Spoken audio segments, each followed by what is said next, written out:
Hello মিষ্টি বন্ধুরা, জানো আজ আমার জীবনের বিশেষ একটা দিন। আজ আমি যাব সেই জায়গা যেই জায়গায় সবাই যেতে পারে না। কথায় বলে মা না ডাকলে তার কাছে যাওয়াটা খুবই একটা অসম্ভবের ব্যাপার। চলো আমি চটপট রেডি হয়ে যাই। জানো এই ড্রেসটাও আমাকে মাসিমণি গিফট করেছে। পুরী গিয়েছিল, আমার জন্য নিয়ে এসেছে ভালোবেসে। আর এই সেন্টটাও আমার প্রিয় মানুষ আমায় গিফট করেছে। সবশেষে লিপস্টিকটা পরে সাজ কমপ্লিট করে বেরিয়ে পড়লাম ভোরবেলাতে। তোমরা সকলেই জানো ডিসেম্বরের শেষ মানে কতই না ঠান্ডা পড়েছে এই বছর।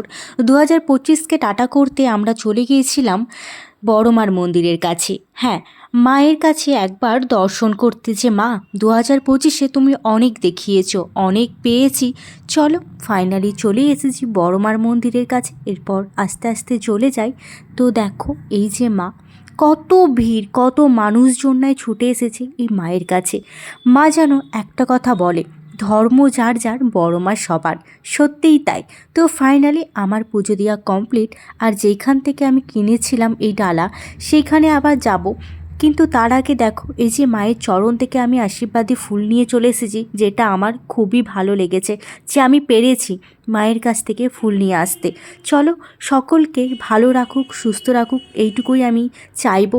আর আশা করি 2025-এর থেকে 26টা তোমাদের ভালো কাটুক, আমিও ভালো থাকি।